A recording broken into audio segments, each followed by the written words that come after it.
this is about the most indebted period in the history of the world. I never thought I would see so much debt so quickly as we have seen in the last few months. So what we're really talking about is government debt, because no one expects governments to go bankrupt, although we all know that occasionally they do default.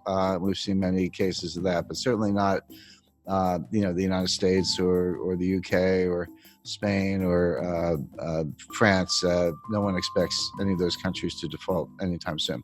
But the way I think about debt is I use the debt to GDP ratio, because debt is not automatically a problem. It may be a problem or it may not be a problem. It all depends on how much income or output you have to service the debt. So just to give a simple example, let's say you have a credit card and you have a $50,000 balance on your credit card. You owe the bank $50,000. Is that a problem? Well, if you make $20,000, it's a big problem. You're probably going to go bankrupt.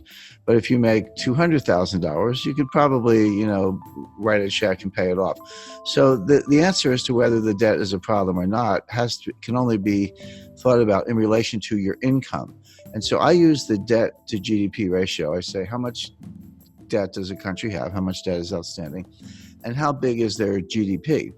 And when you use that ratio, if you're at, say, 30% or even 40%, that's a comfortable ratio. Yes, you have some debt, but you also have, say, a strong economy and your ability to service the debt by collecting taxes or other sources of revenue is very reasonable, and that debt level is sustainable.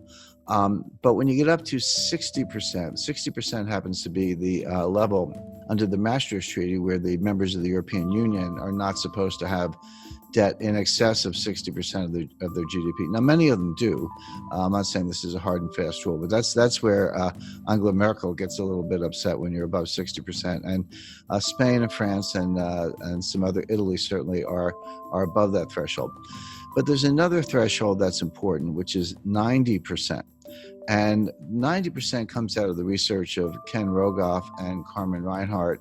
And what they've shown in developing markets, developed markets throughout the 20th century, recently, in the distant past, no matter where they look, once a country gets above 90% debt to GDP, a couple things happen. Number one, debt is no longer productive. The idea of borrowing is I'll borrow $1.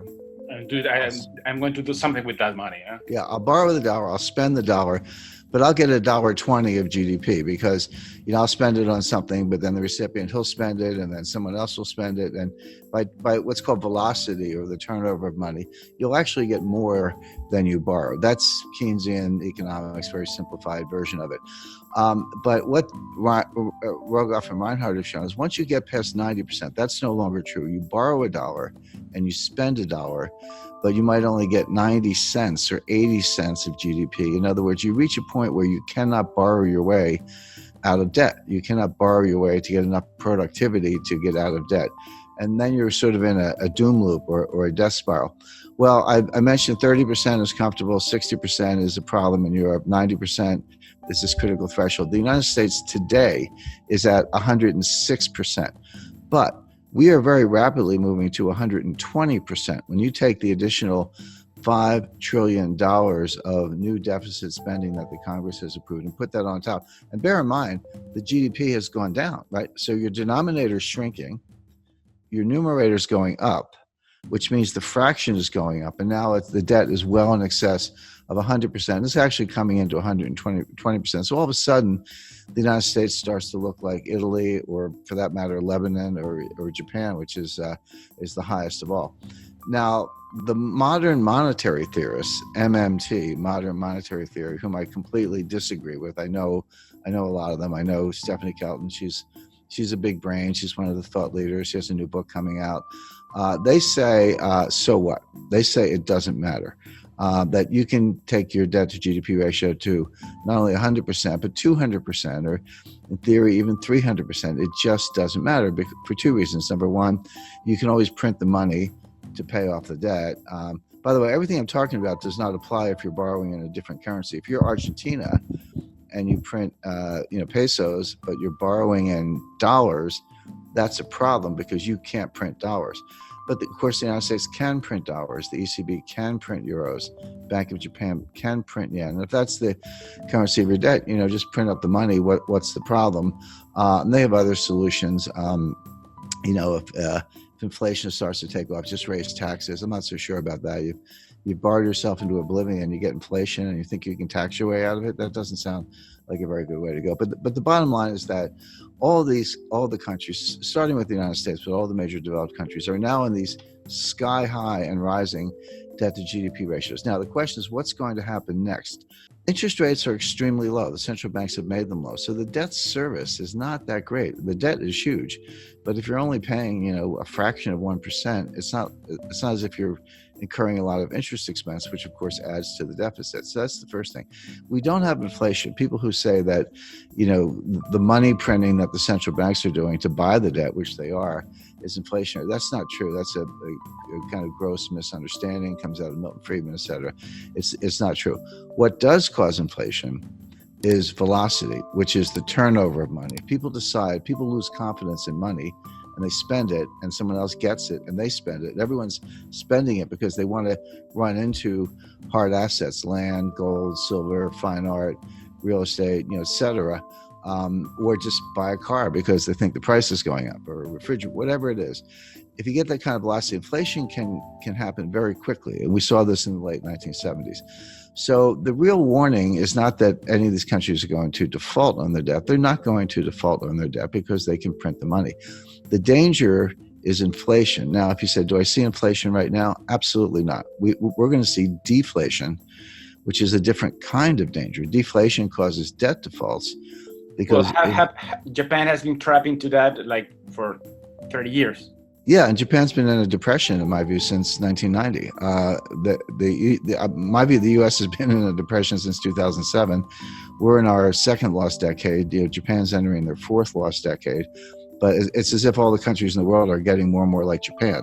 I had a meeting with Sakakibara-san. He was very famous in the 1980s. He was known as Mr. Yen. He was an assistant finance minister in Japan, but he was called Mr. Yen. But very smart guy, very nice guy. And I confronted him on this. I said, Sakakibara-san, your debt keeps going up and your debt to GDP ratio is sky high and your GDP is kind of flat. And he said, yes, but you're missing one thing. He said, our population is going down, which is true. So on an overall basis, they're flat, but on a per capita basis, their GDP is actually outperforming. So I said, so the logic of that is that someday there'll be one person left in Japan and she will own the entire country and be the richest person in the world. Well, it's very bad for Argentina, and here's why. If you, or Chile for that matter, if you borrow in dollars and then we have deflation, what does that mean? It means the value of cash is going up, but it also means the value of the debt is going up. So even if you have very low interest rates, which we do, when you borrow in dollars and the dollar is worth more, that's what deflation is. Your dollar is worth more. That means your debt is also worth more, meaning you owe more debt in real terms. The nominal debt's the same. So if you borrow 100 million, you owe 100 million. That doesn't change. But if you have deflation, so that the 100 million is actually more valuable. See, this hasn't happened since the 1930s. People don't understand. No one alive has really lived through a strong deflationary period. A lot of us have experience with inflation. We had it in the United States in the late 70s, and you're right, Argentina's had it on multiple occasions, and we can name other countries. People have a sense of what to do in inflation, but no one alive has experienced serious deflation since the 1930s. And if you did, you're 95 years old today. So people don't really understand it. But one of the things it does, it makes the real value of debt go up. So in real terms, you owe more money. So if you were in trouble to begin with and you borrowed money to get out of trouble, but the value of the debt goes up, now you owe more money. Now where do you stand? It may not show up in interest payments, but every dollar becomes more and more difficult to get. The dollar's worth more. So what it means is that you see a strong dollar. Now, your local currency could be weaker against the dollar. That's true. That could help exports. It could help tourism. So, there's no tourism right now. There's Yeah, not going to be more tourism. well, you make a good point. There is no tourism today. I'm on a mountain, and you're in a home or studio or someplace. So right, there's no tourism going on today. But assuming it comes back next year, if you have a really strong dollar, in theory, an American could, or European for that matter, could look at Argentina. I've been to Argentina many times. It's one of the most beautiful countries in the world, and nice people, great restaurants. So, but it could look kind of like a bargain to somebody with a very strong currency. Sure. But that's not really Argentina's problem. Argentina needs more high-tech industry, more high-value-added industry. It needs to break out of what's called the middle income trap, where you get to a certain point, but you can't get past that point because you can't just do it with assembly style manufacturing jobs. You need high value added jobs. You need technology is what you need. And all the developed economies are facing the same issue. That applies to all of Latin America, Chile, Mexico, Colombia. Correct, but it applies to most of Asia as well. This is China's problem. China's not going to continue the kind of growth we've seen over the last 20 years because they've used up that. When I studied development economics in the 1970s in graduate school, and we used to think that the hard part of development economics was getting from low income to middle income. And then we say if you get to middle income, it's a straight path to high income. Turns out that's not true. Getting from low income to middle income is actually pretty straightforward. You have to get rid of corruption and you need to ease up on regulation. But you can, if you have foreign direct investment and people come from the country to the cities and you do, kind of simple manufacturing, et cetera, you can get a really good export machine going and earn hard currency reserves. So that part's easy. The hard part is getting from middle income to high income, because it turns out you can't just do more of the same. You actually need more high value added. You need technology today, and that's what I would advise every country to be working on, including Argentina, where the Argentina has a very very highly educated workforce. I mean, Argentina would be a good case to why don't we make iPhones in Argentina instead of China, and we're going to bust up. The United States is going to bust up the supply chain to China. We're going to shut over time. Won't happen overnight, but we're going to pull those factories out or shut them down and move them elsewhere. So the question is, if I were advising any developing economy, I would say, how can I become a supplier to the United States? If they're going to get rid of China, which we are for a lot of reasons, I'd want to be in the list. And we're actually looking at Jordan as a country that could make cell phones. India is a big case because they have cheap labor. Argentina, I think, is a better candidate because they have a more highly educated workforce.